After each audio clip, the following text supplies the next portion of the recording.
ஒரு கிராமத்தில் வயதான ஒரு மரம் இருந்தது. அந்த மரத்தின் கீழே குழந்தைகள் விளையாடுவார்கள். பெரியவர்கள் நிழலில் உட்கார்ந்து ஓய்வெடுப்பார்கள். ஆனால் அந்த மரத்தை யாரும் நன்றாக கவனிக்கவில்லை. ஒரு நாள் கடும் வெயிலில் ஒரு மனிதன் மரத்தடியில் அமர்ந்தான். ஆஹா! இந்த நிழல் இல்லாமல் நான் எப்படி தாங்கியிருப்பேன் என்று அவன் நினைத்தான்.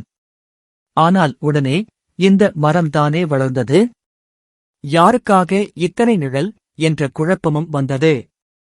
அந்த மனிதன் மரத்திடம் கேட்டான், நீ எதற்காக இவ்வளவு கொடுக்கிறாய்?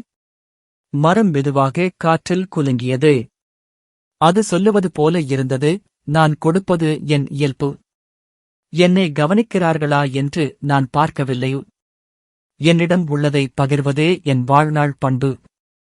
அந்த வார்த்தைகள் மனிதனின் உள்ளத்தில் ஓங்கிக் கேட்டன. அவன் எழுந்து பக்கத்தில் கிடந்த குப்பைகளை எல்லாம் சுத்தம் செய்தான். மரம் கொடுத்ததை நான் திருப்பித் தர முடியாது, ஆனாலும் நன்றி சொல்ல முடியும் என்று அவன் நினைத்தான். அந்த நாளுக்குப் பிறகு கிராமத்தவர்கள் அனைவரும் அந்த மரத்தை பாதுகாத்தார்கள். கொடுப்பதில் மகிமை இருப்பதை அந்த மரம் அவர்களுக்கு பழகிக் கொடுத்தது.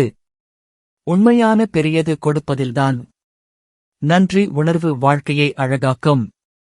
லைக் பண்ணுங்க, சப்ஸ்கிரைப் பண்ணுங்க, உங்கள் நண்பர்களுடன் ஷேர் பண்ணுங்க, உங்கள் கருத்தை எழுதுங்க.